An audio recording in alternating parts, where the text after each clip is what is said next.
7h52, l'édito politique avec le Figaro. Bonjour Vincent Trémollet de Villers. Bonjour Lionel, bonjour Anissa, bonjour à tous. Vincent. Alors hier, François-Xavier Bellamy s'est rendu à Sciences Po pour dire sa colère contre les bloqueurs et pour dire son ras-le-bol de voir les universités prises en otage par l'extrême gauche. Il a ensuite débattu avec le député insoumis Louis Boyard. Vous pensez, Vincent, que c'était vraiment un événement de campagne? Ça y ressemble, oui. Une visite surprise dans un lieu Sciences Po qui, depuis des semaines, hante l'actualité. Une colère filmée contre la minorité qui bloque et la dérive antisémite de l'extrême gauche. Un débat musclé avec Louis Boyard, c'est-à-dire avec ce que la France insoumise a de plus répulsif pour les lecteurs de droite. Un message simple, nous sommes venus pour dire que non, l'université n'appartient pas à l'extrême gauche, a dit Bellamy. Un slogan, on n'en peut plus, qui exprime l'état d'esprit de la majorité silencieuse devant la grande déglingue étudiante. On a là tous les ingrédients du coup d'éclat médiatique. Surtout, on y trouve un élément décisif dans la vie politique, la présence physique. C'était la grande leçon de Nicolas Sarkozy, mais aussi d'Emmanuel Macron. La politique, ça ne se fait pas en distanciel, ça ne se fait pas sur Instagram et les plateaux de télévision. La politique, c'est une occupation de l'espace public que racontent ensuite les écrans. Le candidat LR est finalement la seule tête de liste à être venu contester physiquement l'hégémonie des insoumis à l'université. À Sciences Po, Bellamy a été sur le terrain et à la différence du PSG, il a marqué un but. Vous pensez, Vincent, que ça peut enfin faire décoller la campagne de la droite qui patine, il faut bien le dire depuis le début?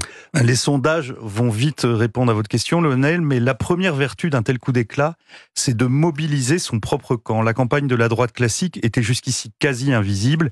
Bellamy, hier, est parvenu à percer le mur de l'indifférence.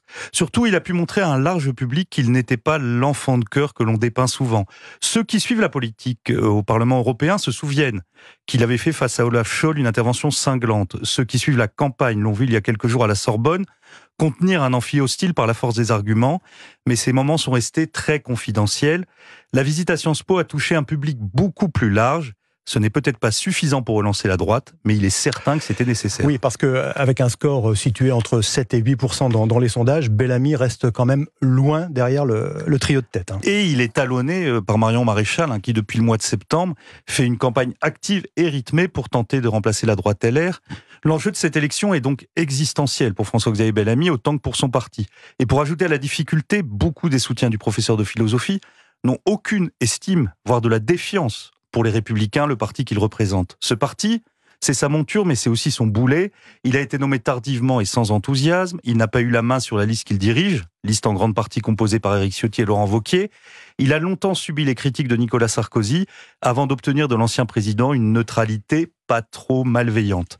Pris entre Valérie Ayé et Jordan Bardella, qui rejoue le RPR, il voit son espace politique déjà étroit, en partie occupé par Reconquête.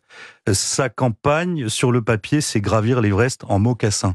Le seul argument qu'il puisse mettre en avant, c'est le sérieux de son travail au Parlement, sa maîtrise des dossiers, sa constance dans les convictions, et désormais, sa capacité à combattre face à face l'islamo-gauchisme. À ceux qui disent à Bellamy, on vous aime bien, mais vous représentez une droite qu'on ne veut plus voir, il tente de répondre, je suis la droite de demain, pas celle d'hier. Et en cela, le soutien très appuyé de David Lisnard, autre figure d'avenir de cette vieille famille politique, lui offre un précieux point d'appui. Pour Bellamy, l'objectif est modeste, faire mieux que les 8,5 de 2019.